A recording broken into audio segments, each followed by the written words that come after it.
আমি তোমাকে ভাইয়া সম্পর্কে কিছু কথা বলতে চাই। সেগুলো জানলে হয়তো তোমার জন্য সহজ হবে সম্পর্কটা স্বাভাবিক করতে, আর তোমার জানাটাও প্রয়োজন। ইমা কৌতূহল নিয়ে বলল, কি কথা আপু? ইয়ানা একটা দীর্ঘশ্বাস ছেড়ে বলল, আমার জন্মের আগেই ভাইয়া কিভাবে যেন মাথায় আঘাত পেয়েছিল, যার জন্য পুরো 1 বছর কোমায় ছিল। যখন কোমা থেকে বের হয় তখন অতীতের অনেক কিছুই ভুলে গিয়েছিল। আমাকে পেয়ে নাকি ভাইয়া অনেক খুশি হয়েছিল। দিনগুলো ভালোই কাটছিল। আমার বয়স যখন 2 বছর তখন জন্ম হয় ঈশানের। 3 ভাই বোনের কোলাহলে নাকি সারা বাড়ি মেতে থাকত। কিন্তু ভাইয়াকে 10 বছর বয়সে বিদেশে পাঠিয়ে দেওয়া হয় পড়াশোনার জন্য।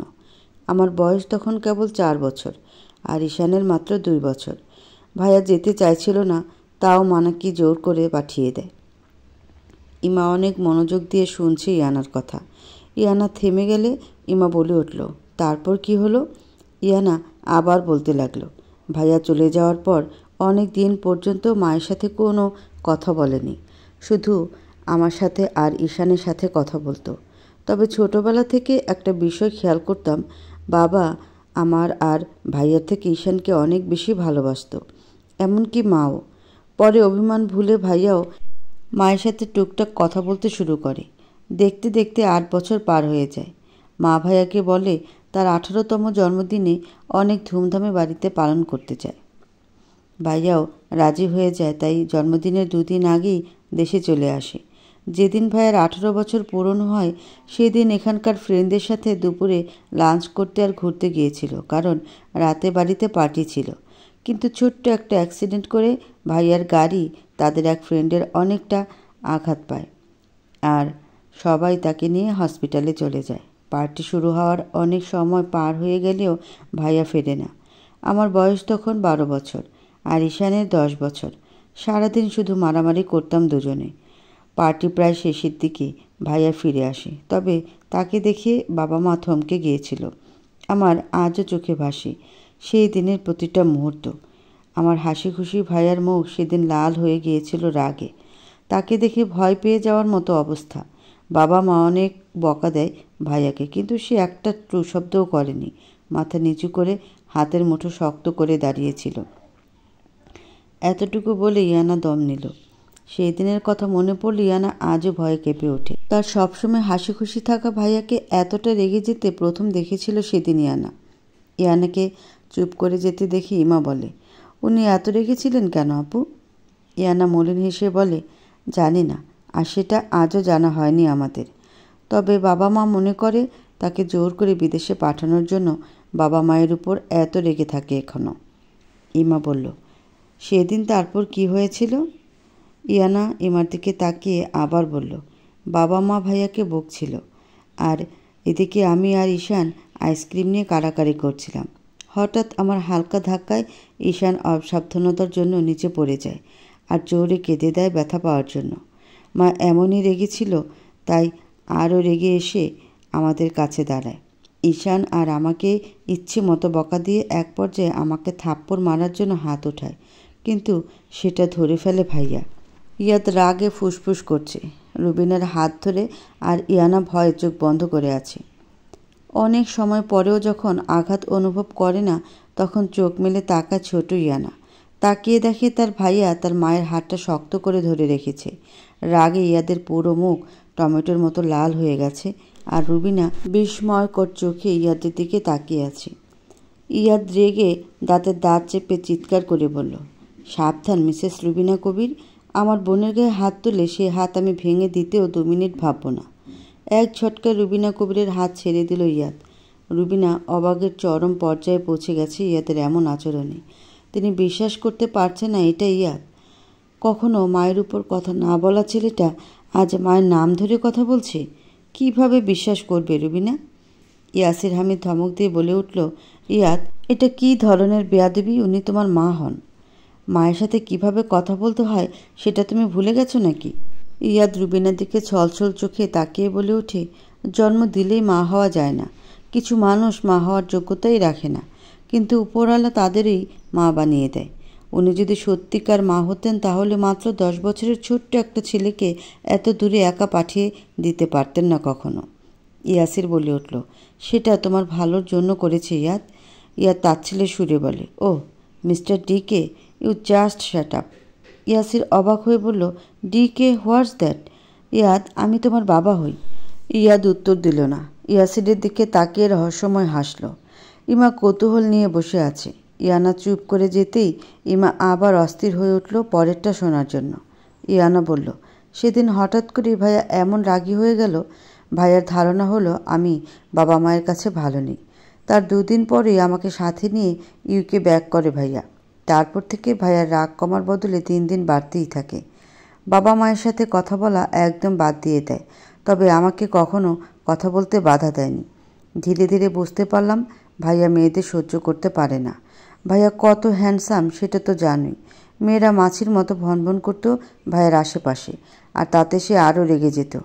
পড়াশোনা, ক্যারাতে, পিস্তল চালানো, এক্সারসাইজ এসব নিয়ে পড়ে থাকতো সবসময়। তবে আমার খেয়াল রাখতে একটুও ভুলতো না। ভাইয়ার জন্য আমার কোনো মেয়ে ফ্রেন্ড ছিল না, কারণ সে বলতো মেয়েদের সাথে মিশলে আমিও ওই মেয়েদের মতো নিকৃষ্ট হয়ে যাব। 2-1জন ছেলে ফ্রেন্ড ছিল, তবু নামমাত্র ফ্রেন্ড, আর বাকি সব ভাইয়াই ছিল আমার। দেখতে দেখতে ভাইয়ার পড়াশোনা শেষ হয়ে যায়, কিন্তু আমার পড়াশোনা তখনও বাকি। আর ভাইয়া আমাকে সেখানে একা রেখে আসবে না, তাই নিজের সাথে দেশে নিয়ে আসে আর এখানকার ভার্সিটিতে ভর্তি করে দেয়। আমার হাসি খুশি ভাইয়াকে আমি 12 বছর আগে হারিয়ে ফেলেছি। আজও জানি না সেদিন কি হয়েছিল, কেন ভাইয়া এত রেগে বাড়ি ফিরেছিল, আর কেনই বা মেয়েদের সহ্য করতে পারে না। ঈশানকেও আমার মতো ভালোবাসতো ছোটোবেলায়, কিন্তু সেদিনের পর থেকে ঈশানের সাথে ভালো করে কথাও বলে না। আমরা দেশে ফিরেছি 3 বছরের মতো হলো, কিন্তু ভাইয়া আমি ছাড়া কারো সাথেই তেমন কথা বলে না। জানি না কি হয়েছিল সেদিন, তবে এক মুহূর্তে আমাদের পরিবারের রং পাল্টে গিয়েছে সেদিন। কথা শেষ করে ইয়ানা দীর্ঘ শ্বাস ছাড়ল। ইমা গভীর চিন্তা পড়ে গেল, কি এমন হয়েছিল সেদিন যাতে একটা হাসি খুশি মানুষ এমন হয়ে গেল? কোনো বড় রহস্য লুকিয়ে আছে এর মধ্যে, যা হয়তো ইয়াদ আর এই পরিবারের বিশেষ কেউ ছাড়া আর কারো জানা নেই। আবার ইয়ানার গলার সুরে ইমার ভাবনা সুতো ছিল, ভাইয়া তোমাকে সহজে মেনে নেবে না, তবে একবার যদি তার মনে জায়গা করে নিতে পারো তাহলে ভালোবাসার সাগর খুঁজে পাবে। এই পৃথিবীতে ঘৃণা করার অনেক মানুষ আছে ভাইয়ার, কিন্তু ভালোবাসার জন্য একমাত্র আমি ছাড়া কেউ নেই। তাই তুমি যদি একবার জায়গা করতে পারো তাহলে সুখের সীমা থাকবে না। আমার ভাইয়ার জীবনে প্রথম নারী তুমি, তাই চেষ্টা করো তার মনে লুকিয়ে রাখা রহস্যের সন্ধান পাওয়ার। একবার তার রাগের কারণ খুঁজে বার করতে পারলে সহজে তার সমাধানও পেয়ে যাবে। আরও কিছু সময় কথা বলে ইয়ানা চলে গেল, আর ইমার মাথায় ইয়ানার কথাগুলো ঘুরপাক খাচ্ছে। 2 দিনে ইয়াদ যা যা বলেছে তাই মনে করার চেষ্টা করছে, কারণ ইয়াদের কথার মাঝেই হয়তো এর আগের উৎস খুঁজে পাবে ইমা। আজ 2 দিন পর কলেজে যাচ্ছে কথা, কিন্তু একটা রিক্সাও পাচ্ছে না। এদিকে ক্লাসের সময় হয়ে যাচ্ছে তার। বিরক্তি ভরা কণ্ঠে কথা বলল, কেন যে মায়ের সাথে রাগ করে গাড়িটা নেই না, তার ঝাল আজ বুঝতে পারছি। রাস্তায় এভাবে দাঁড়িয়ে থাকার চাইতে হয়তো মায়ের দুটোতে তো কথা শোনাও ভালো হতো। কথা উল্টো দিকে তাকিয়ে আছে রিক্সার আশায়, কিন্তু দেখা নেই। অনেক সময় তাকিয়ে থেকে সামনের দিকে তাকাতেই লাফ দিয়ে পেছনে সরে গেল কথা। বুকে থুথু দিল ভয়ের চোটে, হার্ট বেরিয়ে যাওয়ার উপক্রম তার। রাগী গলায় বলল, আপনি? ঈশান কথার একদম কাছে দাঁড়িয়ে একটু ঝুঁকে কথার কাঁধের উপর দিয়ে কথার দৃষ্টি অনুসরণ করছিল। কথা পেছনে ফিরতেই দুজনে একদম মুখোমুখি হয়ে যায়। হয়তো 1 ইঞ্চি দূরত্বও ছিল না তাদের মাঝে। তাই ঈশানকে এমনভাবে দেখে কথা ভয়ে লাফিয়ে পেছনে সরে যায়। ঈশান সোজা হয়ে দাঁড়িয়ে একটু ভাব নিয়ে বলল, হ্যাঁ আমি। কথা দাঁতে দাঁত চেপে বলল, হ্যাঁ আপনি, সেটা আমিও দেখতে পাচ্ছি, কিন্তু আপনি এখানে আমার এত কাছে দাঁড়িয়ে কি করছিলেন? ঈশান আগের ভঙ্গিতে বলল, আপনি এতটা মনোযোগ দিয়ে কি দেখছিলেন সেটা দেখার চেষ্টা করছিলাম আর কি। 1 মিনিট, আমি তোমাকে আপনি আপনি কেন করছি? পিচ্ছে একটা মেয়েকে আপনি আপনি করছি? It's not fair Ishan, very bad. কথা দাঁতের দাঁত চেপে ঈশানের কথা শুনছে। ছেলেটা দেখতে অনেক হ্যান্ডসাম, কিন্তু কথার একদম সহ্য হয় না একে, কারণ এর অতিরিক্ত বকবক ভালো লাগে না কথার। কথা বলল, আপনার বকবক শেষ, এবার আপনি আসতে পারেন। ঈশান বলল, আরে পিচ্চি, রেগে যাচ্ছ কেন বলো তো? কারোর জন্য ওয়েট করছিলে নাকি? কথা বিরক্ত হয়ে বলল, হ্যাঁ, আপনার খালুজান রিক্সাওয়ালার জন্য ওয়েট করছি। ঈশান বোকা বনে গেল কথার উত্তর শুনে। তার খালু, তাও আবার রিক্সা চালক? সিরিয়াসলি? কথা ঈশানের অবস্থা দেখে মজা পাচ্ছে, কিন্তু হাসতে পারছে না। ঈশান কথাটা একটু ভেবে উচ্চস্বরে হাসতে লাগলো। ঈশানের হাসি দেখে কথা নিজেই এবার বোকা হয়ে গেল। সে কি কোনো জোকস বলেছে? কথা ইনডিরেক্টলি অপমান করলো, তাও হাসছে। আজব লোক তো। ঈশান হাসি মুখেই বলল, কোথায় যাবে চলো, আমি ড্রপ করে দিচ্ছি। কথা সিরিয়াসভাবে বলল, ধন্যবাদ, আমার কারো হেল্প লাগবে না। তখনই একটা রিক্সা দেখতে পেয়ে কথা সেটাকে ডেকে এনে উঠে বসল। ঈশানের দিকে একবার তাকিয়ে চালককে বলল যেতে। কথা চলে গেলে ঈশান সেদিকে তাকিয়ে থাকলো। মেয়েটাকে জ্বালাতে ভালো লাগে ঈশানের। এত কম বয়সে এতটা সিরিয়াস দেখে একটু বেশি জ্বালাতে ইচ্ছে করে ঈশানের। কথায় বিরক্ত হয়ে কপাল কুঁচকে তাকালে সেটা দেখতে আরও ভালো লাগে। কেন লাগে ঈশানের কাছে তার উত্তর নেই। ঈশান মুচকি হেসে গাড়িতে উঠে সিট বেল্ট লাগিয়ে নিজের গন্তব্যের দিকে রওনা হলো। ইয়াদ বরাবরের মতো কপাল কুঁচকে কাজ করছে, আর তার সামনে দাঁড়িয়ে আছে রনিত। পকেটে তার ফোনটা অনবরত ভাইব্রেট করে যাচ্ছে। এখান থেকে গিয়ে ফোন রিসিভ করলে চাকরি থাকবে না, আর রিসিভ না করলে গার্লফ্রেন্ড থাকবে না। টেনশনে রনিত এসি রুমে ঘামতে শুরু করেছে। ইয়াদের কোনো দিকে হুঁশ নেই। সে মনোযোগ দিয়ে ফাইল চেক করছে। হঠাৎ ইয়াদের ফোন ভাইব্রেট করে ওঠে টেবিলের উপর। ইয়াদ তাকিয়ে দেখে জাম্বির নাম্বার। রনিতের দিকে তাকিয়ে বলে, তুমি নিজের ডেস্কে যাও, দরকার হলে ডাকবো। রনিত মনে হয় আকাশের চাঁদ হাতে পেল। ইয়াদের বলতে লেট হলেও যেতে লেট হয়নি। মনে মনে বলল, যে স্যারকে কল দিয়েছে তাকে সামনে পেলে একটা চুমু খেতাম এখন। এছি, এটা কি বলছি, কে নাকি তাকে চুমু খাবো? এখন কথা বাদ দিয়ে গার্লফ্রেন্ডের কল রিসিভ করি, না হলে চুমুর বদলে ছাটার বাড়ি খাওয়াবে আমাকে। হ্যাঁ জাম্বি, বলো, কোনো সমস্যা? জাম্বি খুশি খুশি গলায় বলল, স্যার 12 বছর ধরে আপনি যাদের খুঁজছেন তাদের একজনের খোঁজ পেয়েছি স্যার। ইয়াদ অবাক হয়ে বলল, হোয়াট? ইয়েস স্যার, সে এখন তার গ্রামের বাড়িতে আছে।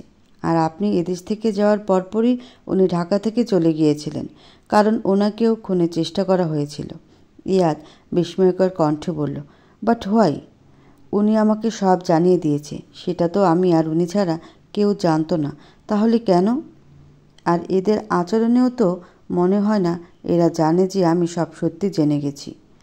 জাম্বি অস্থির গলায় বলে, না না স্যার, সেজন্য খুন করতে চায়নি। এরা এখনও জানে না আপনি সব জেনে গেছেন। এরা ওনাকে খুন করতে চেয়েছিল যাতে ফিউচারে উনি আপনাকে কিছু বলতে না পারেন। ইয়াদ গম্ভীর গলায় বলল, ঠিক আছে, তুমি সেখানে যাওয়ার ব্যবস্থা করো, বাট খেয়াল রেখো তুমি আর আমি ছাড়া এই বিষয়ে যেন কেউ কিছু জানতে না পারে। একবার ওনাকে হাতে পেলে বাকি দুজনের হদিসও পাওয়া যাবে। জাম্বি বলল, ঠিক আছে স্যার। ফোন রেখে ইয়াদ চিন্তায় মগ্ন হয়ে গেল। আজ 12টা বছর ধরে 3 জন মানুষকে হন্য হয়ে খুঁজছে ইয়াদ। একবার তাদের পেয়ে গেলে তার অতীত একদম পরিষ্কার হয়ে যাবে তার কাছে। মাথায় আঘাত আর 1 বছর কোমায় থাকার জন্য তার মন থেকে মুছে গেছে অনেক স্মৃতি। স্বপ্নটাও কখনো স্পষ্ট হয় না চোখের সামনে। এই 3 জনই পারবে তার জীবনের সব রহস্য উদ্ঘাটন করতে। ইয়াদ কল করে রনিতকে কেবিনে আসতে বলল। আজকে রুটিন কি কি রনিত?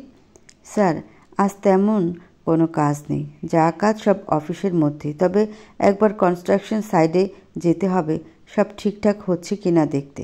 ইয়াদ বলল, রনিত, আমি একটা দরকারি কাজে ঢাকার বাইরে যাচ্ছি, আজ এদিকটা সামলে নাও। রনিত একটু চিন্তা করে বলল, কিন্তু স্যার অফিসের কোনো কাজ তো নেই ঢাকার বাইরে, যেটা আছে সেটা আরও 10 দিন পরে। ইয়াদ রাগী গলায় বলল, রনিত, এখন কি আমার সব কাজের কৈফিয়ত তোমাকে দিতে হবে? রনিত দাঁত দিয়ে জিভা কেটে বলল, সরি স্যার, ভুল হয়ে গেছে। ইয়াদ বিরক্ত হয়ে বলল, তোমার মুখ দিয়ে ঠিক কথা আবার কখন বের হয়? আমি আগামীকাল ঠিক সময়ে অফিসে চলে আসব। তুমি এদিকটা দেখো। আর হ্যাঁ, আমার কথা মিস্টার ডিকে জানতে চাইলে বলবে অফিসের কাজে বাইরে গেছে। রনিত মাথা নাড়িয়ে বলল, ঠিক আছে স্যার। ইয়াদ চেয়ারের পেছন থেকে ব্লেজারটা নিয়ে গায়ে পরে গাড়ির চাবি নিয়ে বের হয়ে গেল। রাস্তায় জাম্বি দাঁড়িয়েছিল, তাকেও তুলে নিল। ঠিকানা খুঁজে পেতে কষ্ট হবে না? জাম্বি হেসে বলল, স্যার আপনি মনে হয় ভুলে গেছেন জাম্বি কখনো হাফ কাজ করে না। ওখানে আমি লোক লাগিয়ে দিয়েছি। আমরা গেলেই বাড়ি দেখিয়ে দেবে। জাম্বি ড্রাইভ করছে আর ইয়াদ পাশে বসে আছে, চিন্তা করছে সামনে কি অপেক্ষা করছে তাদের জন্য। দুপুর গড়িয়ে বিকেল হয়ে গেল ময়মনসিংহ শহরে পৌঁছাতে। সেখান থেকে আরও অনেক ভেতরে যেতে হবে। শহরে পৌঁছাতেই তাদের সাথে আরও একটা গাড়ি যোগ হলো। ইয়াদের গাড়ি সেই গাড়িটাকে ফলো করছে কেবল। কিছুক্ষণের মধ্যে শহর ছেড়ে সবুজে ঘেরা গ্রামে প্রবেশ করলো ইয়াদের গাড়ি।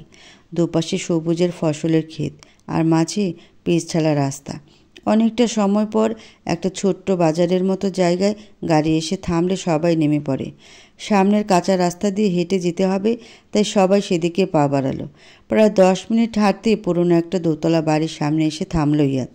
বাড়িটার রং উঠে গেছে, মাঝে মাঝে শ্যাওলা পড়েছে। পশ্চিম আকাশে তখন সূর্যটা হেলে পড়েছে, তাই বাড়িটাকে অনেকটা ভুতুড়ে মনে হচ্ছে। বাড়িটা দেখে ইয়াদ ভ্রু কুঁচকালো। এই বাড়িতে কেউ থাকে বলে ইয়াদের মনে হচ্ছে না। তবে কি ভুল জায়গায় এসে পড়েছে, সেটাই চিন্তা করতে লাগলো। ড্রয়িং রুমের ঘড়ির টুং শব্দ বলে দিচ্ছে 12টা বেজে গেছে। ইমা না শান্তিতে বসতে পারছে আর না শুতে পারছে। এত রাত হয়ে গেছে, ইয়াদের খোঁজ নেই কোনো। চিন্তায় ইমার হাত পা ঠান্ডা হয়ে আসছে। ইয়ানা কল দিয়েছিল, ইয়াদের ফোন বন্ধ। রনিতের ফোন বিজি বলছে 1 ঘন্টা আগে থেকে। অফিসে কল দিয়ে জানতে পারে ইয়াদ দুপুরে বের হয়ে গেছে অফিস থেকে। তারপর আর যায়নি অফিসে। ফার্ম হাউসের কেয়ারটেকার জানিয়েছে ইয়াদ সেখানে যায়নি। মূলত সেই জন্য ইমার প্রচণ্ড টেনশন হচ্ছে, কোথায় গেল ইয়াদ। এমনি সারাদিন ইমা ইয়াদের অতীত জানার লোক খুঁজতে ব্যস্ত ছিল। এখন আবার ইয়াদের চিন্তায় মাথা ব্যথা শুরু হয়ে গেছে ইমার। একটু আগে ইয়ানা নিজের রুমে চলে গেছে ইমাকে চিন্তা না করতে বলে। ইয়ানা নিজের রুমে বসে আছে, তার মাথায় ঘুরছে অন্য চিন্তা। আজ ভার্সিটিতে আরমানকে দেখে শুধু ইয়ানা নয়, পুরো ভার্সিটি অবাক হয়ে গেছে। কোনো ক্লাসে কাউকে কিচ্ছু বলেনি, চুপচাপ ক্লাস করিয়ে বের হয়ে গেছে। আজ যতবার আরমানকে দেখেছি ততবারই ইয়ানার কাছে তাকে বিষণ্ণ লেগেছে। আরমান হয়তো সত্যি ইমাকে ভালোবাসে, এমন ভাবনায় ইয়ানার অপরাধ বোধ হচ্ছে। কেন জোর করলো ইয়াদকে বিয়ে করার জন্য। ইয়ানার আরমানের জন্য খারাপ লাগছে। হয়তো সব সত্যি জানলে খারাপ লাগবে না, বরং ঘৃণা করবে আরমানকে। 1টা বাজতে 10 মিনিট হয়েছে ঘড়িতে। ইয়াদ গাড়ি নিয়ে বাসায় ঢুকলো। নিজেকে আজ অভাগা মনে হচ্ছে ইয়াদের কাছে। রাগের থেকে অনেক বেশি হচ্ছে চাপা কষ্ট। তার জীবনে এসব কেন হলো? তার জীবনটা হতে পারতো বাকি সবার মতো হাসি খুশি আর স্বাভাবিক। হ্যাঁ, হতে পারত যদি তার বাবা মা মানুষ চিনতে ভুল না করতো, তাহলে সব স্বাভাবিক হতো। ইয়াদ নিজের কাছে থাকা চাবি দিয়ে মেইন ডোরের তালা খুলে ভেতরে গিয়ে মেইন ডোর লক করে ঘুরতেই ডাইনিং টেবিলে ইমাকে ঘুমিয়ে থাকতে দেখল। কপাল কুঁচকে নিজেই বলল, এই মেয়ের কি ঘুমানোর জায়গার অভাব পড়েছে যে ডাইনিং টেবিলে ঘুমিয়ে আছে? ইয়াদ ধীর পায়ে এগিয়ে গেল মেয়েটার কাছে। টেবিলে 2 হাতে মাথা ঠেকিয়ে ঘুমিয়ে আছে। মাথায় ঘোমটা টানা, মুখের উপর ছোট ছোট চুলগুলো লেপ্টে আছে। নিষ্পাপ মুখটা দেখে মনে হচ্ছে শত মায়া ভর করেছে ওই মুখে। ইয়াদ ডাকতে গিয়ে থেমে গেল, তাকিয়ে থাকলো মুখটার দিকে। ইয়াদ আনমনে বলল, জানি না কেন তোমাকে বড্ড বিশ্বাস করতে ইচ্ছে করে। তোমার মুখের দিকে তাকালে মনে হয় তুমি কখনোই ওই মহিলার মতো নিকৃষ্ট হতে পারবে না। কিন্তু মন আর মস্তিষ্কের যুদ্ধে বারবার মনটা হেরে গিয়ে মস্তিষ্ক জিতে যায়। মস্তিষ্ক বলে দেয়, বিশ্বাস ভাঙার কষ্ট সহ্য করতে পারবি না ইয়াদ, কাউকে বিশ্বাস করিস না, কখনো না। ইয়াদ না চাইতেও ইমাকে ডাকতে লাগলো। সকালে ইমাকে এখানে ঘুমোতে দেখলে রুবিনা কবির কি ভাববে সেটা মনে করে। ইয়াদ কঠিন গলায় বলল, এই মেয়ে উঠো, এটা কি ঘুমানোর জায়গা? ইয়াদ কয়েকটা ডাক দিল, কিন্তু ইমার কোনো হুঁশ নেই, সে ঘুমে কাঁদা। ইয়াদ বাধ্য হয়ে ইমার কাঁধে হালকা ধাক্কা দিল। ইয়াদের হালকা স্পর্শে ইমা ঘুমের মধ্যে কেঁপে উঠল। ইয়াদের মনে অদ্ভুত শিহরণ খেলে গেল। এই পর্যন্ত ইয়াদ যতবার ইমাকে স্পর্শ করেছে প্রচণ্ড রেগে করেছে। এই প্রথম স্বাভাবিক মস্তিষ্কে স্পর্শ করায় হয়তো এমন শিহরণ খেলে গেল মনে। পরের বার ধাক্কা দিতে ইয়াদের হাত কাঁপছিল, যেটা ইয়াদের কাছে অদ্ভুত লেগেছে। স্পর্শ করতে গিয়ে হাত গুটিয়ে নিল ইয়াদ। টেবিলে থাপ্পড় মারল একটু জোরে। তাতে ইমা ধরফরিয়ে উঠে বসলো আর আশেপাশে তাকাতে লাগ। ইয়াদকে দেখতে পেয়ে ব্যস্ত হয়ে বলল, আপনি? ইয়াদ শান্ত গলায় বলল, হ্যাঁ আমি। এটা কি তোমার ঘুমানোর জায়গা? রুমে ঘুমানোর জায়গার অভাব পড়েছে? ইমা অস্থির গলায় বলল, আমি ঘুমাচ্ছিলাম না, আপনার জন্য ওয়েট করতে করতে কখন চোখ লেগে গেছে বুঝতে পারিনি। ইয়াদ ভ্রুকুচকে তাকিয়ে বলল, আমার জন্য ওয়েট করতে কে বলেছে তোমাকে? ইয়াদের কথা ইমা ইতস্তত হয়ে তাকালো ইয়াদের দিকে, কিন্তু ইয়াদকে দেখে তার খারাপ লাগতে শুরু করলো। অনেক বেশি ক্লান্ত লাগছে আজ ইয়াদকে। মুখটা শুকিয়ে গেছে হয়তো, সারাদিনে পেটে কিছু পড়েনি। ইমা ইয়াদের প্রশ্নের উত্তর না দিয়ে প্রশ্ন করল, আপনি সারাদিনে কিছু খেয়েছেন? ইমার পাল্টা প্রশ্নে ইয়াদ অবাক না হয়ে পারল না। এই মেয়ে মুখ দেখে কিভাবে বুঝে গেল ইয়াদ সারাদিন কিছু খায়নি সেটা বুঝতে পারছে না ইয়াদ। ইয়াদের জীবনটা খুব অগোছালোভাবে চলছে। সকালের ব্রেকফাস্ট যেদিন বাড়ি থেকে করে যায় সেদিন করা হয়, না হলে বাকি থেকে যায়। মাঝে মাঝেই কাজ করতে করতে কখন লাঞ্চের সময় পেরিয়ে বিকেল হয়ে যায় ইয়াদের হুঁশ থাকে না। তার রাগের জন্য রনিত মনে করিয়ে দিতেও ভয় পায়। তারপর বাড়ি ফিরে দেখে সবাই ঘুমিয়ে গেছে, তাই তার ডিনারটাও করা হয় না বেশিরভাগ সময়। আগে ইয়ানা 2-1 দিন বসেছিল। ইয়াদ অনেক রাত করে ফিরে বলে ওকে ওয়েট করতে মানা করে দিয়েছে। ইয়াদের ভাবনার মাঝে ইমা বলে উঠল, আপনি তাড়াতাড়ি ফ্রেশ হয়ে আসুন, আমি আপনার জন্য খাবার গরম করে দিচ্ছি। ইয়াদ কিছু বলার আগেই ইমা কিচেনের দিকে চলে গেল আর ইয়াদ নিজের রুমে গিয়ে শাওয়ার নিয়ে বের হলো। বেডে বসতেই আরও বেশি ক্লান্ত লাগছে এখন। তার ইচ্ছে করছে না আবার নিচে গিয়ে খাবার খেতে। ইয়াদ ঠিক করলো নিচে যাবে না, তাই শুয়ে পড়ার প্রস্তুতি নিতেই ইমা খাবারের ট্রে নিয়ে রুমে ঢুকলো। সাইড টেবিলে ট্রে রেখে ইমা বলল, আপনাকে দেখে বেশি ক্লান্ত লাগছে, তাই খাবারটা রুমেই নিয়ে এলাম, আপনি খেয়ে তারপর ঘুমান। সকালে ব্রেকফাস্টের পর আর কিছু পেটে পড়েনি, তাই প্রচণ্ড ক্ষুধা পেয়েছিল ইয়াদের। কথা না বাড়িয়ে খাবার নিয়ে খেতে লাগলো। ইমা ইয়াদের দিকে একবার তাকিয়ে বেলকনিতে চলে গেল যাতে ইয়াদ তাকে দেখে আনেজি ফিল না করে।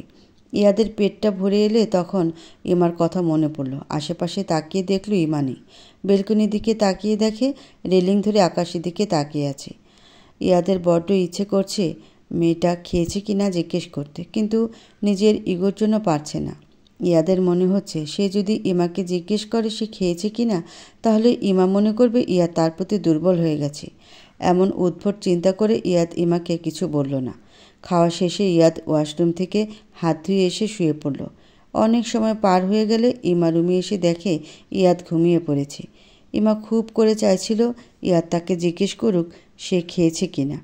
পরক্ষণে মনে পড়ল ইয়াদ তার হাতের খাবার খেয়েছে, এতেই সে খুশি। একটু মুচকি হেসে ট্রে নিয়ে নিচে চলে গেল রাখতে। ইমা নিচ থেকে উপরে আসার সময় শ্বশুর শাশুড়ি রুমের সামনে এসে থমকে গেল, কারণ এত রাতে ভেতর থেকে কথা কাটাকাটি শব্দ আসছে।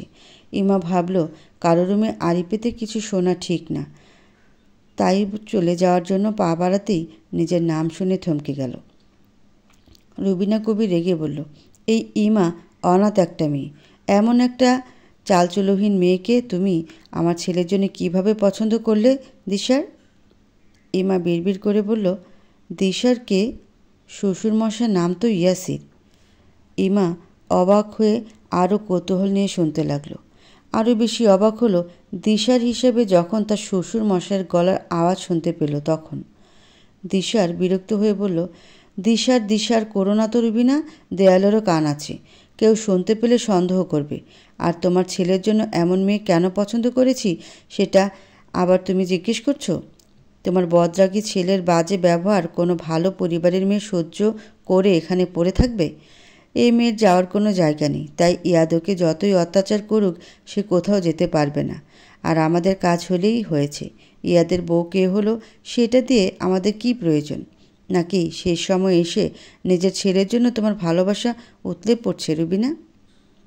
রুবিনা রেগে বলল, দেখো ঈশান আর ইয়াদ তোমার কাছে আলাদা হলো আমার কাছে এক, কারণ দুজনকে আমি 10 মাস 10 দিন গর্ভে ধরে প্রসব যন্ত্রণা সহ্য করে জন্ম দিয়েছি। দিশার মানে কথিত ইয়াসির রেগে বলল, দেখো রুবিনা, তীরে এসে তরি ডুবিয়ে দিও না। তুমি শুধু ইয়াদের বউকে হাতে রাখার চেষ্টা করো। তুমি ভালো করে জানো ওই মেয়ের সাহায্য ছাড়া আমরা কিছুই করতে পারবো না। রুবিনা রেগে পাশ ফিরে শুয়ে পড়ল আর ইয়াসির নিজের কাজে মনোযোগ দিল। এদিকে ইমা পাথর হয়ে দাঁড়িয়েছে। সে বুঝতে পারছে এরা তাকে নিয়ে কোনো জঘন্য খেলা খেলার জন্যই ইয়াদের সাথে বিয়ে দিয়েছে। এদের প্রত্যেকটা কথা রহস্যে মোড়ানো। ইয়াদ আর ঈশান ইয়াসির হামিদের কাছে আলাদা হবে কেন সেটা ইমা কিছুতেই বুঝতে পারছে না। ওনারা দুজনেই তো ওনার সন্তান, তাহলে এসব কি বলছে? ইমা হাজারটা চিন্তা নিয়ে রুমে গেল। সে কিছুতেই কোনো হিসাব মেলাতে পারছে না। কি চলছে তার চোখের আড়ালে এই বাড়িতে? ইয়াদ ঘুম থেকে উঠে বেডে বসতেই সোফায় চোখ গেল। ইমা বসে আছে, চোখ দুটো লাল টকটকে হয়ে গেছে। ইয়াদ ভ্রু কুঁচকে তাকালো ইমার দিকে। এই মেয়ে, তুমি সারা রাত না ঘুমিয়ে বসেছিলে নাকি? ইয়াদের কথা ইমা চমকে উঠল। সারা রাত টেনশনে ঘুমই আসেনি ইমার। মাথায় একটাই কথা ঘুরপাক খাচ্ছে, কি চলছে এই বাড়িতে? ইমা আনমনে বলে উঠল, বাবা আপনাকে আর ঈশান ভাইকে আলাদা চোখে দেখে কেন? ইয়াদ চমকে উঠে বলল, হোয়াট? ইমা ব্যস্ত সুরে বলল, না না কিছু না। ইমা উঠে ওয়াশরুমে চলে গেল। ফজরের আজান হয়েছে একটু আগে। ইয়াদ ইমার যাওয়ার দিকে তাকিয়ে আছে। হঠাৎ করে এই মেয়ের কী হলো সেটা বুঝতে পারছে না ইয়াদ। ইমা ওয়াশরুম থেকে বের হলে ইয়াদ গেল। নামাজ শেষে ইমা চলে গেল কিচেনের দিকে। আজ থেকে রান্না সেই করবে ঠিক করেছে। এই বাড়িতে তার কাজ করার মতো কিছুই নেই। প্রত্যেকটা কাজের জন্য আলাদা আলাদা সার্ভেন্ট আছে, তবে কুকের রান্না ইমার কাছে হোটেলের খাবারের মতো লাগে, একদম ভালো লাগে না।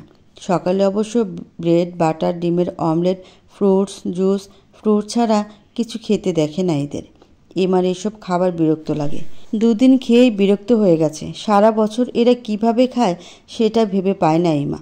ইমা ব্রেকফাস্ট তৈরি করতে শুরু করে দিল। ইয়াদ এক্সারসাইজ শেষে শাওয়ার নিয়ে রুমে এসে ভ্রু কুঁচকাল। সাইড টেবিলে তার ধোয়া ওঠা গরম কফি, বেডের ওপর তার প্রয়োজনীয় সব জিনিসই গুছিয়ে রাখা, আর কিছু খুঁজতে হবে না যাওয়ার সময়। ইয়াদ এসব দেখে খুশি হওয়ার বদলে রেগে গেল। ইয়াদ রাগে গিজগিজ করতে করতে বলল, কি প্রমাণ করতে চাইছে মেয়েটা সে আমার স্ত্রী? ইমা সব কাজ শেষ করে ইয়াদের আর কিছু লাগবে কি না দেখার জন্য রুমে এলো। রুমে এসে ইমা অবাক হয়ে গেল, কারণ ইয়াদ তার রাখা কোনো জিনিস ধরেনি। কাবার থেকে অন্যগুলো বের করে পরে নিয়েছে। ইমা বেডে যেভাবে রেখেছিল সব সেভাবেই আছে। ইমা অবাক হয়ে বলল, আমি তো সব গুছিয়ে রেখেছি, আপনি?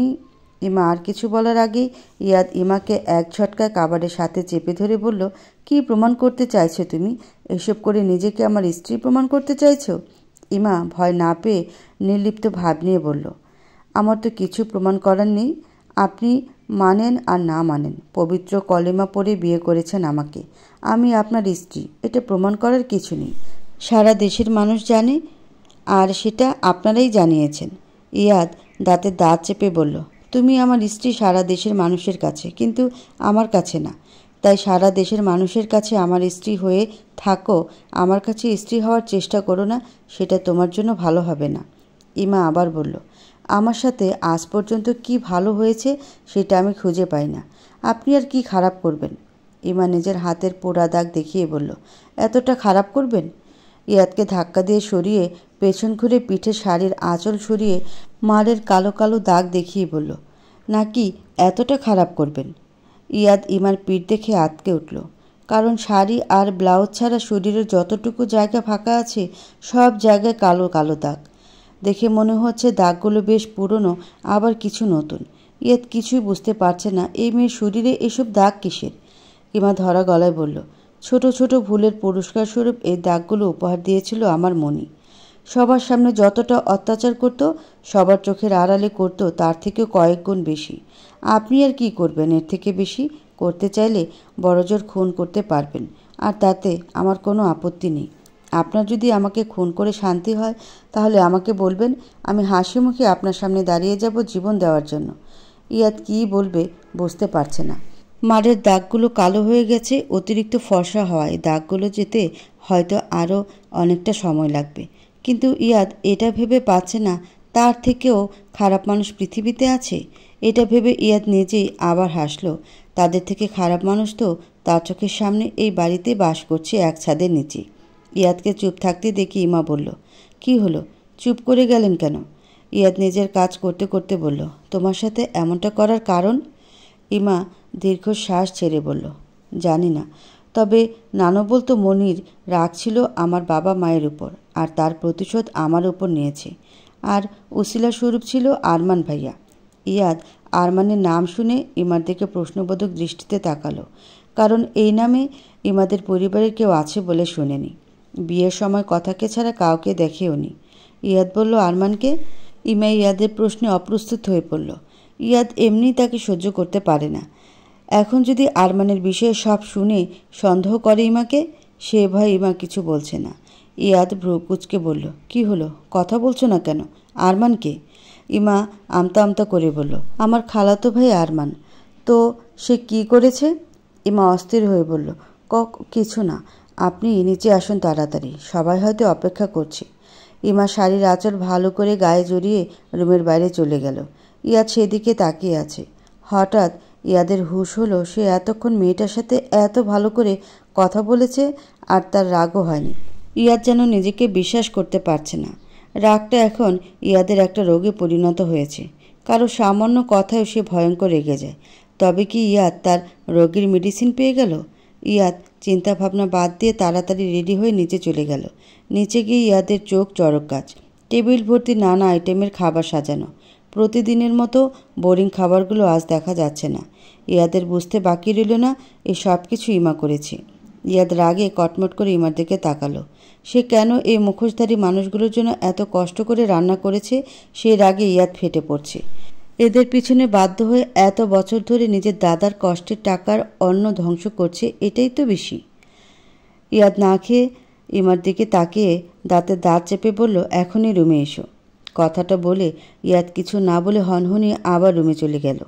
এদিকে ইয়াদের কথা শুনে ইমা হতভম্ব হয়ে দাঁড়িয়ে আছে। ইয়ানা আর ঈশান মুসকি মুসকি হাসছে আর রুবিনা আর ইয়াসির অবাক হয়ে ইয়াদের যাওয়ার দিকে তাকিয়ে আছে। তাদের চোখে বিস্ময়। তবে কি তারা খুব তাড়াতাড়ি ইমাকে দিয়ে নিজেদের কাজ হাসিল করতে পারবে সেটা ভাবছে তারা। ইয়ানা দুষ্টুমি করে বলল, যাও যাও ভাবি, তোমাকে ডাকছে তো ভাইয়া। ইমা ভয়ে ভয়ে রুমের দিকে পা বাড়ালো। কারণ ইমা ভালো করেই জানে ইয়াদ তাকে ভালোবাসার জন্য রুমে ডাকেনি। আবার হয়তো রেগে গেছে কিছু নিয়ে, তাই এভাবে ডেকেছে। ইমা রুমে গিয়ে কাপা গলায় বলল, কি হয়েছে? ইয়াদ ইমার দিকে তাকিয়ে দাঁতে দাঁত চেপে বলল, তোমাকে কিচেনে কে যেতে বলেছে?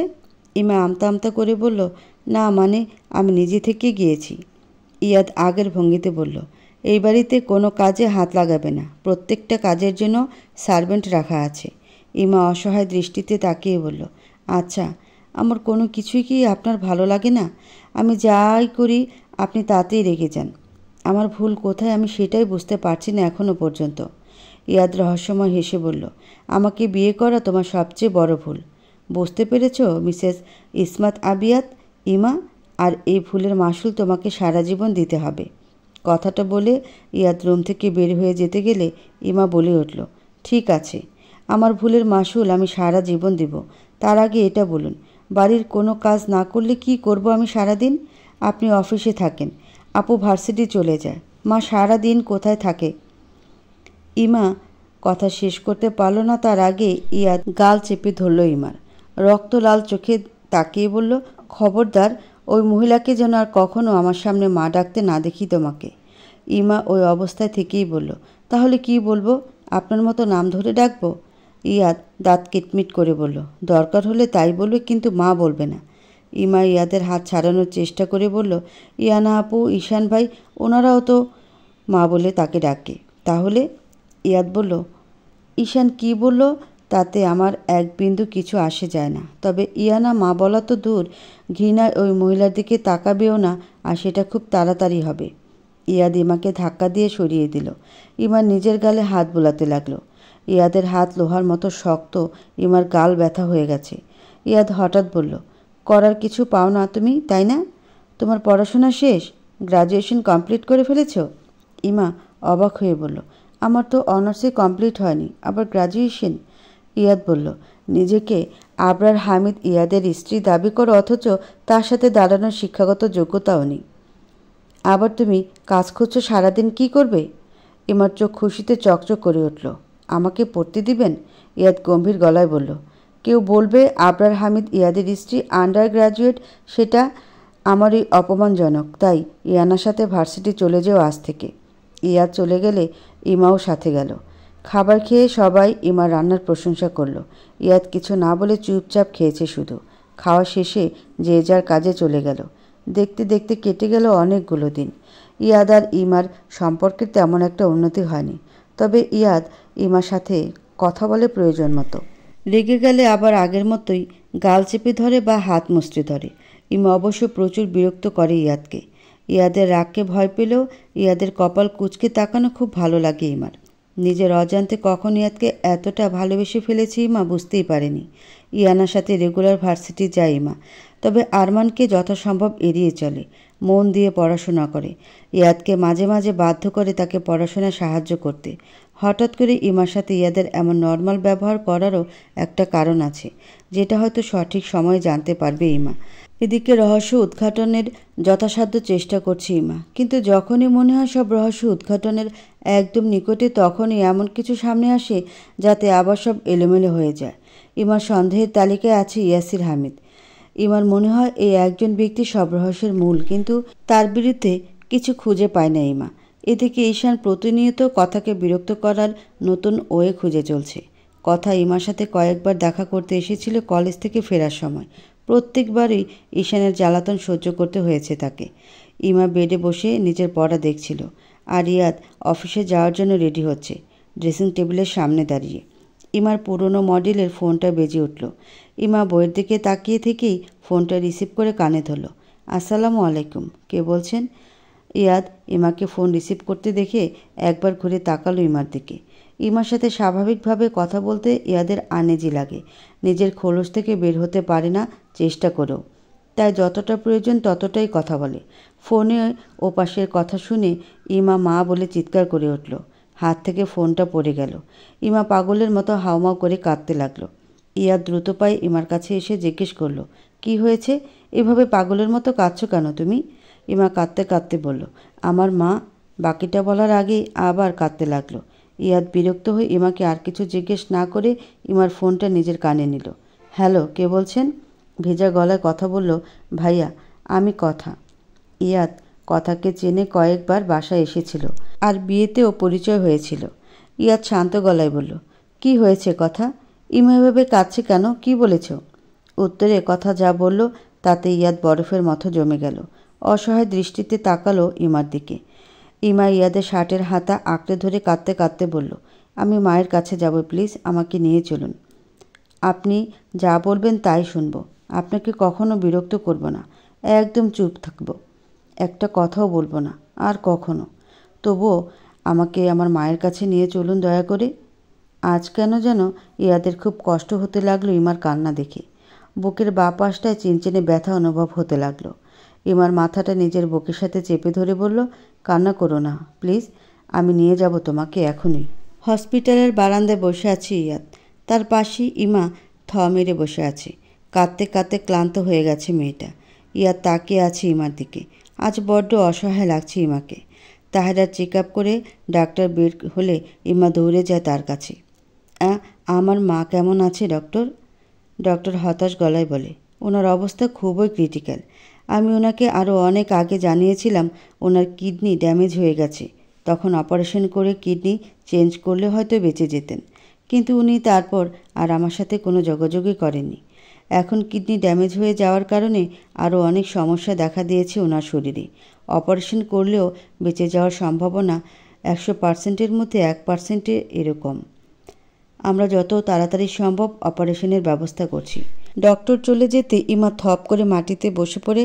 ইয়াদ দ্রুত এগিয়ে গিয়ে ইমাকে ধরতেই ইমা উল্টো করে ইয়াদকে জড়িয়ে ধরে কান্না করতে থাকে। সব আমার জন্য হয়েছে। আমি যদি মাকে অবহেলা না করতাম তাহলে মা কখনো এমন করতো না। আমার জন্য নিজের যত্ন নেয়নি মা।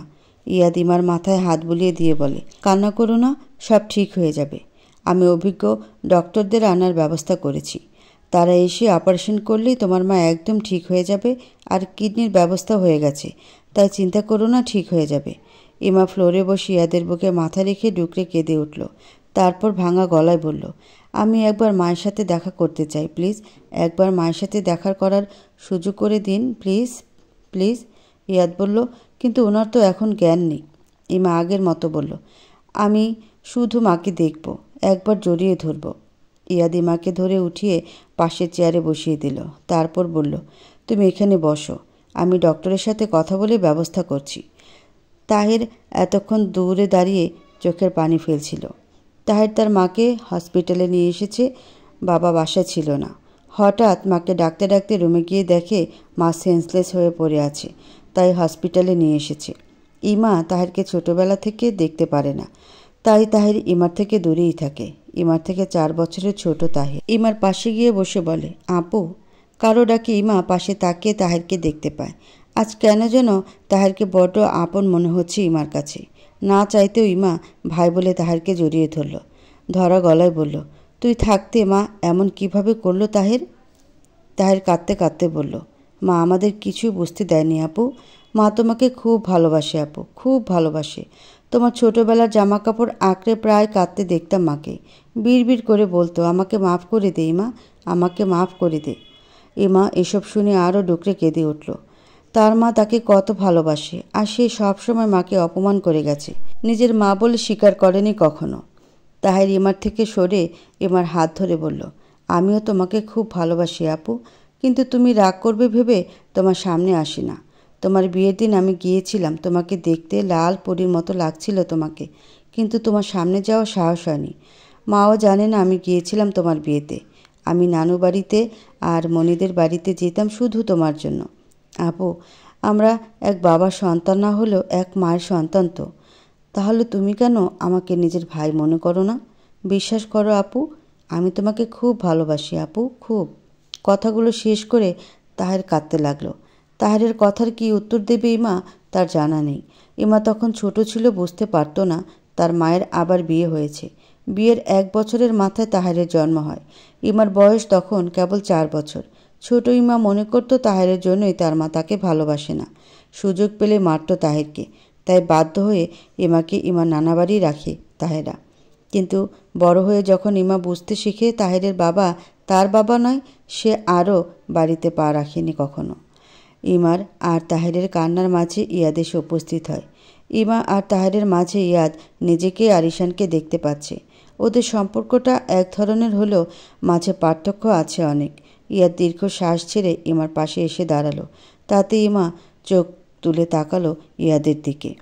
ইয়াদ শান্ত গলায় বলল, ডক্টর একজনকে যাওয়ার অনুমতি দিয়েছে, তবে কান্নাকাটি করা যাবে না। ইমা ইয়াদের দিকে কৃতজ্ঞতার দৃষ্টিতে তাকিয়ে তাহেরের দিকে তাকায়। তাহের ইশারায় যেতে বলে মায়ের কাছে। ইমা উঠে পা বাড়ায় কেবিনের দিকে। ভেতরে গিয়ে ইমা দেখতে পেল নিজের মাকে। অদ্ভুত ব্যাপার, তাহেরাকে আজ খুব সুন্দর লাগছে। দেখে মনে হচ্ছে না অসুস্থ, বরং শান্তভাবে ঘুমিয়ে আছে। হয়তো 1 যুগেরই বেশি সময় পেরিয়ে গেছে ইমা তার মাকে মা বলে ডাকে না। বুকের মাঝে অভিমানের পাহাড় জমিয়ে রেখেছিল, যা আজ একাই ভেঙে গুড়িয়ে মাটির সাথে মিশে গেছে মায়ের এই অবস্থা দেখে। ইমা মায়ের পাশে একটা চেয়ার টেনে এনে বসে পড়ে। কাঁপা হাতে মায়ের হাতটা নিজের হাতের মুঠোয় নেয়। ধীর গলায় বলে, কেন এমন করলে মা? কেন তোমার অসুখের কথা কাউকে জানতে দিলে না মা? কেন? একবার আমার কথা মনে পড়ল না? বাবা তো বুঝ হওয়ার আগেই ছেড়ে চলে গেছে, আজ তুমিও আমার সাথে এমন করলে। আমি তো অভিমান করেছিলাম শুধু, তার এত বড় শাস্তি তুমি কিভাবে দিতে পারো মা? ইমা থেমে গেছে, বলছে আর কাঁদছে। ইমার চোখের পানি তাহেরার হাতে পড়তেই পিটপিট করে তাকায় তাহেরা। পাশে মেয়েকে দেখে খুশিতে চোখ চকচক করে ওঠে তার। ভাঙা গলায় বলল, ইমা। ইমা মায়ের গলা শুনে চমকে তাকায় মায়ের দিকে। তাহেরাকে তাকাতে দেখে জড়িয়ে ধরে আবার কেঁদে দেয়। এতদিন খা খা করতে থাকা বুকটা শান্তি পায় তাহেরার। ইমাও আজ 1 যুগ পর নিজের মায়ের মা গন্ধ পেল আবার। তাহেরা আগের মতো ভাঙা গলায় বলে, কি হয়েছে, কাঁদছিস কেন? ইমা অভিযোগে সুরে বলে, তোমার অসুখের কথা কেন কাউকে বলোনি মা? তাহেরা জোর করে হেসে বলে, তোর বাবাকে এখনও আগের মতোই ভালোবাসি রে মা। তার কাছে যাওয়ার সুযোগ পেয়ে হারাতে চায়নি। তৌহিদুর, তাহেরার বর্তমান স্বামী, অনেক ভালো মানুষ, তবে আমি তাকে কখনো মন থেকে মেনে নিতে পারিনি, ভুলতে পারিনি তোর বাবাকে। তাই তার থেকে দূরে দূরে থেকেছি। তিনি তোকেও অনেক ভালোবাসে, বারবার তোকে নিতে পাঠিয়েছে, কিন্তু তুই তো আমাকে দেখলে মুখ ফিরিয়ে নিতি। তাই কখনো বলার সাহস হতো না আমার সাথে ও বাড়িটায় যেতে। যেবার তৌহিদুর নিজেই তোকে আনতে গেল, তুই অপমান করে তাড়িয়ে দিয়েছিলি। সেদিন খুব কষ্ট পেয়েছিল, পারলে একবার মাপ চেয়ে নিস তার কাছে। ইমা শব্দ করে কেঁদে উঠে বলল, আমাকে মাফ করে দাও মা, মাফ করে দাও। এভাবে আমাকে এতিম করে যেও না তুমি। ইমা শব্দ করে কেঁদে ওঠায় নার্স এগিয়ে এসে জোর করে ইমাকে বাইরে বের করে দিল। ইমা বাইরে এসে দেখে তৌহিদুর রহমান দেয়াল ঘেঁষে ফ্লোরে বসে আছে। আরমান, কথা আর মনিও এসেছে। মণিকে দেখতেই ইমার চোখে রক্ত উঠে গেল। এই মহিলার জন্য ইমা তার মায়ের থেকে দূরে সরে গেছে। বুঝতে শেখার পর থেকে মায়ের নামে বিষ ঢেলে গেছে ইমার কানে। সেই সব শুনে পাহাড় সমান অভিমান জমেছিল ইমার মনে। তাই আজ তার মায়ের এমন দশা। ইমা সাহেরা বেগমের দিকে তেড়ে গিয়ে বলল, আপনি কেন এসেছেন এখানে? শান্তি হয়েছে আমার মাকে এ অবস্থায় দেখে? আজ শুধু আপনার জন্য আমার মায়ের এমন অবস্থা। আপনি আমার মাকে মৃত্যুর দিকে ঠেলে দিয়েছেন। আরমান রেগে বলল, ইমা, এটা কী ধরনের অসভ্যতামি? তুই মায়ের সাথে কিভাবে কথা বলছিস? ইমা রেগে দ্বিগুণ তেজে বলল, একদম চুপ মিস্টার আরমান মাহমুদ। ভাববেন না আপনার রাগ দেখে আমি ভয়ে গুটিয়ে যাব। এখন আমি আপনার বা আপনার বাবার টাকা খাইও না, পড়িও না। তাই আমার সাথে গলা নামিয়ে কথা বলুন মিস্টার আরমান। ইমা এক হাতে চোখের পানি মুছছে আর এসব বলছে। তার দিকে অবাক হয়ে তাকিয়ে আছে সবাই, আর সবচেয়ে অবাক হয়েছে আরমান। যে মেয়ে তার দিকে চোখ তুলে তাকানোর সাহস পেত না, সে মেয়ে আজ তার সাথে এভাবে কথা বলছে। ব্যাপারটা হজম হচ্ছে না আরমানের। ইয়াদ ইমার কাছে গিয়ে বলল, ইমা শান্ত হও, সব ঠিক হয়ে যাবে। ইমা ইয়াদের দিকে তাকিয়ে কেঁদে দিল আর বলল, কিছু ঠিক হবে না। আপনি জানেন না, এই মহিলার জন্য আমি প্রতিনিয়ত আমার মাকে দূরে ঠেলে দিয়েছি, আর তাতে আমার মা ডুকরে ডুকরে কেঁদেছে দিনের পর দিন। ইমা কাঁদতে কাঁদতে সেন্সলেস হয়ে পড়ে যেতে নিলে আরমান ধরার জন্য আগাতেই ইয়াদ খপ করে ধরে নেয়। ইয়াদের বুকে মাথা এলিয়ে দেয় ইমা, আর তাতে ইয়াদ তাকে শক্ত করে জড়িয়ে ধরে। দৃশ্যটা দেখে আরমানের মনে তীরের মতো আঘাত করল। নিজেকে ধিক্কার দিতে লাগলো, এতদিন পর ইমার সাথে কথা বলল, তাও সে রেগে কথা বলল তার সাথে। ইয়াদ একটা কেবিন বুক করে ইমাকে শুয়ে দিল। অতিরিক্ত কান্নাকাটির ফলে সেন্সলেস হয়ে গেছে, তাই এখন ঘুমের মেডিসিন আর স্যালাইন দিয়ে রাখা হয়েছে। ইয়াদ ইমাকে রেখে ইমার মায়ের অপারেশনের জন্য নিজের যথাসাধ্য চেষ্টা করতে লাগলো। রনি তো চলে এসেছে ইয়াদের ফোন পেয়ে। সব বড় বড় ডক্টরদের সাথে যোগাযোগ করছে ইয়াদ নিজেই। 4 ঘন্টা পর তাহেরাকে অপারেশন থিয়েটারে নিয়ে যাওয়া হয়। তার একটু পরেই ইমার ঘুম ভেঙে যায়। নিজেকে হসপিটালের বেডে আবিষ্কার করে। মায়ের কথা মনে পড়তে ইমা হাতের ক্যানেলা টেনে ছিঁড়ে বাইরে বের হয়ে যায়। ইয়াদ অপারেশন থিয়েটারের বাইরে চেয়ারে বসে আছে, মাথা নিচু করে। ইমা ইয়াদের কাছে গিয়ে ফ্লোরে হাঁটু মুড়ে বসে বলে, আমার মা কোথায়? আমার মা? ইয়াদ ইমার দিকে তাকিয়ে চমকে উঠে হাত থেকে কলকলিয়ে রক্ত বের হচ্ছে। ইয়াদ ইমার হাত চেপে ধরে ধমক দিয়ে বলে, পাগল হয়ে গেছো তুমি? ক্যানেলা খুলছো কিভাবে? রক্তের বন্যা বয়ে যাচ্ছে। ইয়াদের কথা ইমার কানে যাচ্ছে না। সে বারবার জিজ্ঞেস করছে আমার মা কোথায়। ইয়াদ জোরে ধমক দিয়ে চুপ করায় ইমাকে। নার্স ডেকে এনে হাতে 1 টাইপ টেপ লাগিয়ে দেয়। তারপর ইমাকে উঠিয়ে পাশে বসিয়ে দেয়। দূরে দাঁড়িয়ে সবটা নীরব চোখে দেখছে আরমান। বুকটা পুড়ছে তার খুব খারাপ ভাবে। ইয়াদ অপারেশন থিয়েটারের দিকে দেখিয়ে বলে, অপারেশন চলছে, তারপর তোমার মা একদম ঠিক হয়ে যাবে, চিন্তা করো না। ইমার চোখ খুশিতে চকচক করে উঠল। আমার মা সত্যি ঠিক হয়ে যাবে? ইয়াদ ইশারা হ্যাঁ বুঝালো। ইমা আবার বলে, মা একবার ঠিক হয়ে গেলে আর কখনো রাগ করব না, কখনো না। সব সময় মায়ের খেয়াল রাখবো। বাবাকে মিস করতেই দিব না, তাই মা আমাকে রেখে বাবার কাছে যেতে চাইবে না। ইমার দিকে মুগ্ধ হয়ে তাকিয়ে আছে ইয়াদ। ইমাকে এখন একটা 5 বছরের বাচ্চার মতো লাগছে। দূর থেকে তহিদুরও তাকিয়ে আছে ইমার দিকে। ইমা আর তাহেরকে কখনো আলাদা চোখে দেখেনি তহিদুর রহমান। বলতে গেলে সবসময় ইমাকে বেশি ভালোবেসেছে। তাহেরাকে বিয়ের আগে দেখেছিল তহিদুর, ভালো লেগে যায় তাকে, তাই বিয়ের প্রস্তাব দেয় তাহেরার বাড়িতে।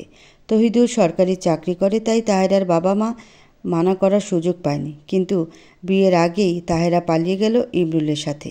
অনেক বেশি কষ্ট পেয়েছিল তহিদুর, তাই আর বিয়েও করেনি। তার কয় বছর পর তাহেরার সাথে আবার দেখা হয়, তবে তাহেরার কোলে ছিল ছোট্ট পরী ইমা। ইমরুলের মৃত্যুর কথা শুনে অনেক খারাপ লেগেছিল তহিদুরের। সবচেয়ে খারাপ লাগে ইমার দিকে তাকালে। বাবা কী জিনিস বোঝার আগেই মেয়েটা বাবা হারালো।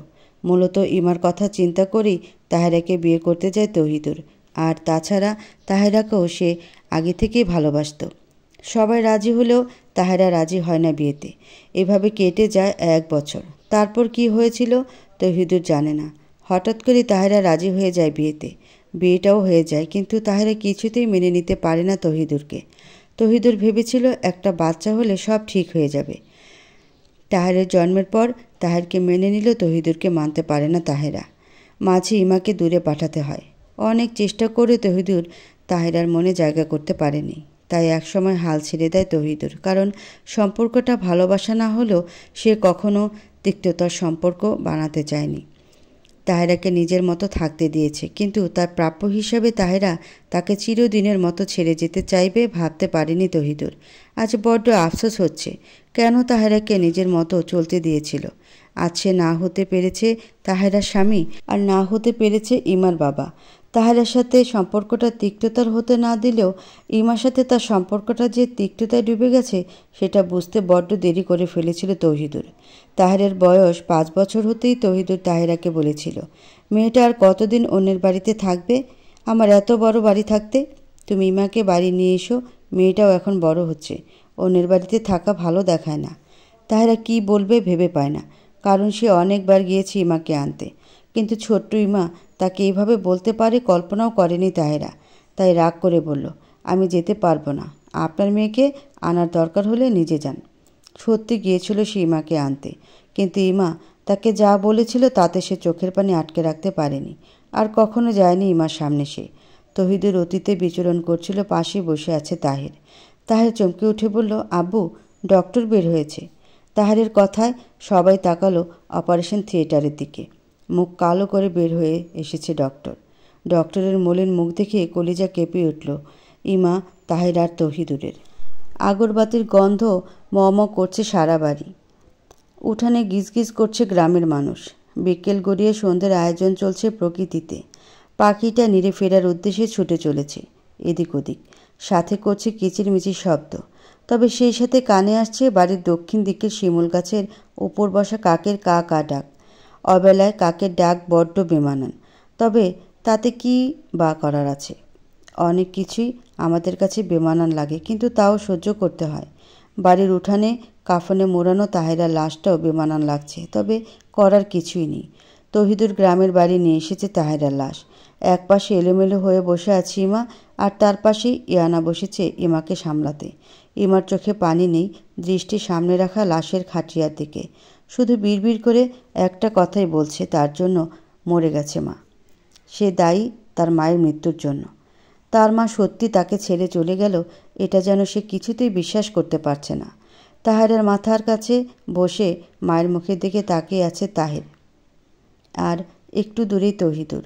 এই গ্রামেই তাহেরা, ইমরুল আর তৌহিদুর সবার বাড়ি। এই গ্রামেই তাহেরার বেড়ে ওঠা। ইমরুলের সাথে প্রেম, তারপর বিয়ের আগের দিন পালিয়ে যাওয়া। আবার এই গ্রাম থেকেই তৌহিদুরকে বিয়ে করে শহরে পাড়ি দিয়েছিল সে। আজ আবার ফিরে এলো এই গ্রামে, তবে পার্থক্য একটাই, 3 বছরের ইমাকে কোলে নিয়ে বধূ সেজে গিয়েছিল সেদিন, আর আজ সাদা কাফনে মুড়ে ফিরে এলো। ডক্টর অপারেশন থিয়েটার থেকে বের হয়ে মুখ মলিন করে যখন বলেছিল শি ইজ নো মোর, সাথে সাথে ইমা সেন্সলেস হয়ে পড়ে গিয়েছিল। তাহের থ মেরে তাকিয়েছিল ডক্টরের দিকে, আর তৌহিদুর ফ্লোরে বসে পড়ে মাথায় হাত দিয়ে। ইয়াদ ইমাকে সামলাতে ব্যস্ত হয়ে পড়ে।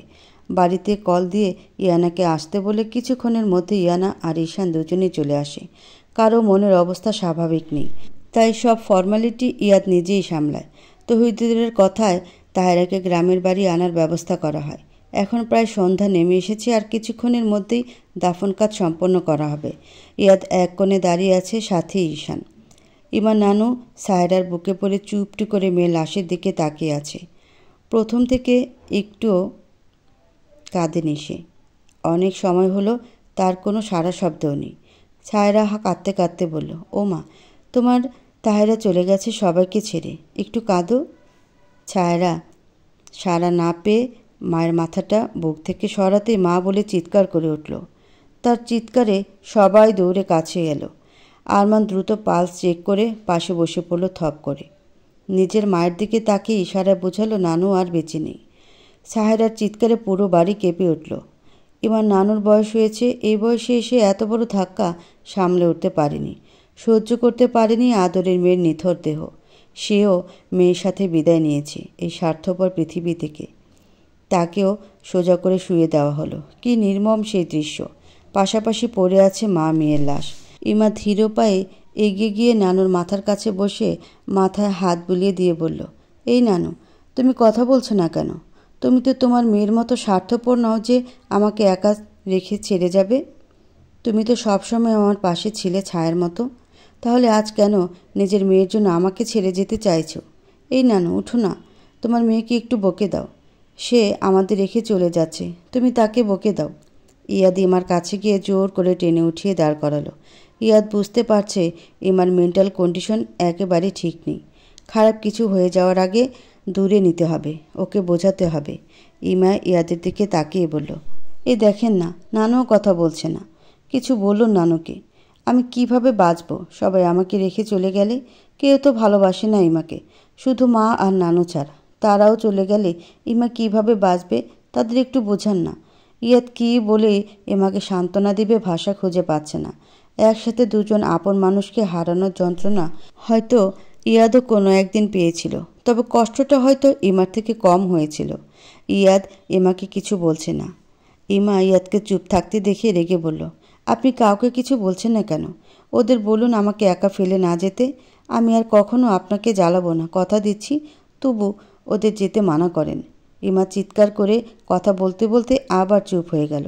ইয়াদ তাকিয়ে দেখে সেন্সলেস হয়ে গেছে আবারও। ইয়াদ কোলে করে ইমাকে একটা রুমে নিয়ে শুয়ে দিল। ইয়াদের পেছনে পেছনে ইয়ানাও গেল।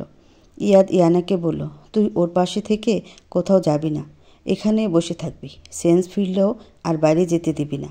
ইয়ানা ভেজা গলায় বলল, একসাথে দুটো ধাক্কা কিভাবে সামলাবে রে ভাইয়া? ইয়াদ দীর্ঘ শ্বাস ছেড়ে বলল, জানি না রে, কী থেকে কি হয়ে গেল। তবে এর প্রভাব ইমার উপর খুব খারাপভাবে পড়বে, সেটা ভালোই বুঝতে পারছি। রাত 10টার বেশি বাজে। তাহেরা আর তার মায়ের দাফন শেষ হয়েছে এশার নামাজের পরপরই। ইমা এখনও ঘুমাচ্ছে। হসপিটালের ঘুমের ইঞ্জেকশনের প্রভাব এখনও কাটেনি। ইয়াদ চিন্তায় আছে। ঘুম ভাঙলে ইমা কী রিয়াকশন দেবে সেটা ভেবে। ইয়ানা আর ঈশানকে চলে যেতে বলেছিল, কিন্তু ওরা বলেছে ইমার ঘুম ভাঙলে একসাথেই যাবে। সায়রা বেগম থ মেরে বসে আছে, আর তার পাশে বসে আছে কথা। সায়রা বেগম মা বোন হারিয়ে নিজের ভুল বুঝতে পেরেছে। আজ বুঝতে পেরেছে সে অনেক অন্যায় করেছে তাহেরার সাথে। সাহেরা তাহেরার 5 বছরের বড় ছিল। বেশিরভাগ দেখা যায় ছোট বোনের জন্য বড় বোন স্যাক্রিফাইস করে, কিন্তু তাদের ক্ষেত্রে সাহেরা ছিল অতিরিক্ত জেদি। সব সময় তাহেরাকে হিংসা করত সে। সাহেরা ছিল বাবার চোখের মণি আর তাহেরা মায়ের। তবে সাহেরা সেটা নিয়েও হিংসা করত। তার বাবা মা দুজনের কাছে বেশি ভালোবাসা চাই। ছোটবেলা থেকে তাহেরার জিনিস কেড়ে নেওয়া ছিল স্বভাব। কোনো কারণে নিতে না পারলে নষ্ট করে দিত, যাতে সেটা তাহেরাও না পায়। সময়ের সাথে সাথে বড় হলেও মনের পরিবর্তন হয়নি সাহেরার। ইমরুলকে না পেয়ে হিংস্র হয়ে উঠেছিল তাহেরার প্রতি। তাই সে ইমরুলের মৃত্যুর পর বাবাকে বোঝায় তাহেরার বিয়ে দেওয়া উচিত। তার বুদ্ধিতে তাহেরার বাবা তাকে নানাভাবে চাপ দেয় বিয়ে করার জন্য। শেষ পর্যন্ত ইমাকে সরিয়ে ফেলার হুমকি দেয়। তাহেরা বাধ্য হয় বিয়ে করতে। তাহেরের জন্মের পর ইমাকে রেখে যাওয়ায় সব সময় বোঝাতো তার মা তাকে ভালোবাসে না, তাই এখানে রেখে গেছে, নিজের কাছে রাখেনি। আরও বড় হওয়ার পর বোঝায় ইমার বাবাকে ইমার মা ভালোবাসে না, তাই অন্য এক লোককে বিয়ে করে নিয়েছে। ছোট থেকে এসব শুনতে শুনতে ইমার মনে অভিমান জন্মে তার মায়ের জন্য। আজ নিজের কাছে নিজেকে ঘেন্না লাগছে ছায়রার। তার বোনের মৃত্যুর জন্য অনেকটাই দায়ী সে। ইমা ছিল ইমরুলের শেষ স্মৃতি তাহেরার কাছে। ভালোবাসার মানুষের শেষ স্মৃতি ভালো রাখতে না পেরে প্রতিনিয়ত অপরাধবোধে ভুগেছে তাহেরা। মেয়ের থেকে দূরত্ব তার জীবনের মায়া কমিয়ে দিয়েছে, তাই এত বড় অসুখ নিজের মধ্যে চেপে রেখেছিল, কাউকে বুঝতে দেয়নি কখনো। আরমান বাড়ির দক্ষিণ দিকে বারান্দায় বসে আকাশের দিকে তাকিয়ে আছে। বুকের ভেতরটা খা খা করছে। কষ্ট হচ্ছে ইমার জন্য। মেয়েটার জীবনে সুখের দেখা কখনো পায়নি। সে নিজেও কি কম কষ্ট দিয়েছে ভাবতেই বুকের ব্যথাটা আরও তীব্র হচ্ছে আরমানের। অনেক সময় ধরে ইয়ানা দূর থেকে তাকিয়ে আছে আরমানের দিকে, শেষ পর্যন্ত এগিয়ে এলো। স্যার। কারো ডাকে আরমানের চিন্তার অবসান ঘটে। ঘুরে তাকায় ইয়ানার দিকে। ইয়ানাকে দেখে বলে, কিছু বলবে? ইয়ানা নির্লিপ্ত কণ্ঠে বলল, ভালোবাসেন ইমা ভাবিকে? ইয়ানার কথা শুনে আরমান বিস্ফোরিত চোখে তাকায়। আরমানের ভেতরটা ঢিপঢিপ করছে। তার জন্য যদি ইমার সংসারে আবার অশান্তি হয়, তাহলে নিজেকে ক্ষমা করতে পারবে না কখনই। আসলে আজ সারাদিন আরমানের দৃষ্টি ছিল ইমার দিকে। আরমানের মুখ দেখে মনে হতো ইমার কষ্ট সে উপলব্ধি করতে পারছে। ইয়ানা সবটা সময় সেটা খেয়াল করেছে। আরমান নিজেকে স্বাভাবিক করে গম্ভীর গলায় বলল, কী সব বাজে কথা বলছো? এই পরিস্থিতিতে তোমার এসব কথা মাথায় এলো কিভাবে? ইয়ানা আরমানের পাশে বসে বলল, তিক্ত হলেও কথাটা সত্যি সেটা আমি জানি স্যার। আন্টি বা নানুর মৃত্যু নিয়ে আপনি যতটা না ভাবছেন তার থেকে বেশি ভাবছেন ভাবির কষ্ট নিয়ে। ইয়ানার কথার উত্তরে আরমান আর কিছু বলল না, কারণ কথাটা সত্যি। মৃত্যু সবসময় কষ্টের, তবে সেটা যদি আপন কারো হয় তাহলে কষ্টের তীব্রতা বেড়ে দাঁড়ায় কয়েক গুণ বেশি। আরমানের সাথে মনি বা নানুর কখনই খুব বেশি বন্ডিং ছিল না, প্রয়োজন ছাড়া তেমন কথাও হতো না। তাই তাদের মৃত্যুর থেকে আরমানের বেশি কষ্ট হচ্ছে ইমার কষ্ট দেখে। ইমার কান্না আরমানের বুকে রক্তক্ষরণ করছে। আজ আরমান নিজেকে ধিক্কার দিচ্ছে, নিজেকে প্রশ্ন করছে কোথায় ছিল তার এত কষ্ট যখন সে নিজে ইমাকে কষ্ট দিত। কিছু হারিয়ে গেলে তার মায়া কাটাতে শিখতে হয়, কিন্তু সেখানে আরমানের সাথে হচ্ছে উল্টো। ইমা হারিয়ে যাওয়ার পর তার প্রতি মায়া দিন দিন বেড়ে চলেছে আরমানের, যার লাভ কিছু না হলেও হয়তো ক্ষতি হবে অনেক। ইমা যদি আরমানের মনের কথা কোনোদিন জানতে পারে তাহলে হয়তো দমফাটা তাচ্ছিলের হাসিতে ফেটে পড়বে।